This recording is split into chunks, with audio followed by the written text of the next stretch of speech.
नमस्कार। प्रवाह साक्षी news network के खास कार्यक्रम विश्व खबरों में आप सभी का स्वागत है। बांग्लादेश अब कट्टरपंथी इस्लामिक संगठनों की गिरफ्त में पूरी तरह आ चुका है। बांग्लादेश के शासन से लेकर प्रशासन तक के हर फैसले से स्पष्ट हो रहा है कि इस्लामिक कानूनों का ही वहां पालन हो रहा है और लोकतंत्र तथा धर्मनिरपेक्षता जैसे शब्द सिर्फ सजावट के लिए रह गए हैं। वैसे इस्लामिक कानूनों का पालन तक तो फिर भी ठीक था, लेकिन अब बांग्लादेश अफगानिस्तान की राह पर बढ़ना चाह रहा है, जो बड़े खतरे का संकेत है।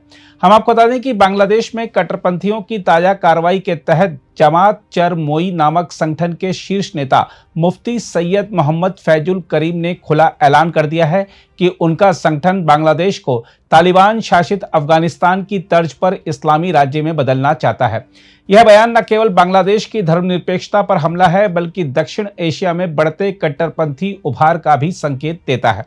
हम आपको बता दें कि 1 जुलाई को अमेरिका स्थित बांग्लादेशी पत्रकार और ठिकाना न्यूज के संपादक खालिद मोइनुद्दीन को दिए गए एक साक्षात्कार में मुफ्ती फैजुल करीम ने कहा कि अगर हम चुनाव जीतकर सत्ता में आते हैं तो हम शरीयत कानून लागू करेंगे और शासन प्रणाली अफगानिस्तान जैसी होगी। उनका यह बयान सीधे तौर पर बांग्लादेश की मौजूदा संवैधानिक व्यवस्था को चुनौती देता है।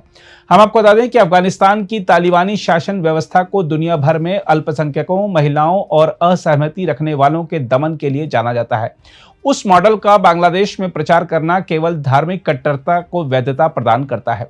अपने कट्टर एजेंडे को नरम बनाने के लिए करीम ने यह भी कहा कि शरीयत के अंतर्गत हिंदू अल्पसंख्यकों को अधिकार दिए जाएंगे, लेकिन यह कथन न केवल अस्पष्ट है बल्कि गहरे संदेह के घेरे में भी आता है, क्योंकि शरीयत कानून की मूल संरचना धर्मनिरपेक्षता और समान नागरिक अधिकारों के बिल्कुल विपरीत है।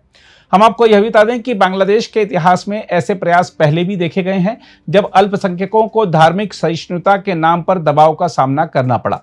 हम आपको बता दें कि बांग्लादेश ने 1971 में पाकिस्तान से आज़ादी इस विचार के तहत पाई थी कि वह एक धर्मनिरपेक्ष राष्ट्र होगा, जहां सभी धर्मों को समान स्वतंत्रता मिलेगी। लेकिन जमात चरमोई जैसे संगठनों की बयानबाजी न केवल इस बुनियादी विचार को झुठलाती है, बल्कि इस्लामिक कट्टरता को लोकतांत्रिक माध्यमों से सत्ता में लाने का प्रयास भी करती है। देखा जाए तो दक्षिण एशिया पहले ही पाकिस्तान और अफगानिस्तान जैसे देशों में इस्लामिक कट्टरपंथ का दंश झेल रहा है।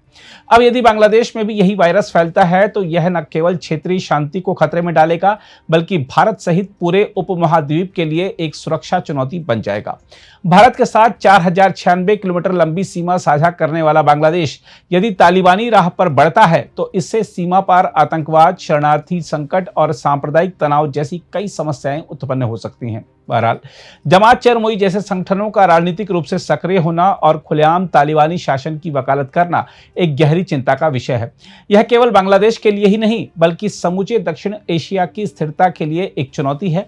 बांग्लादेश की जनता और वहां की लोकतांत्रिक संस्थाओं को इस वैचारिक आक्रमण के प्रति सचेत रहना होगा और धर्मनिरपेक्षता की उस नींव की रक्षा करनी होगी जिस पर उनके देश का निर्माण हुआ था।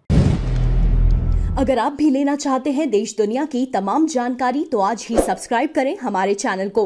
साथ ही नीचे दिए बेल आइकन को जरूर दबाएं ताकि हर अपडेट आप तक पहुंच सके।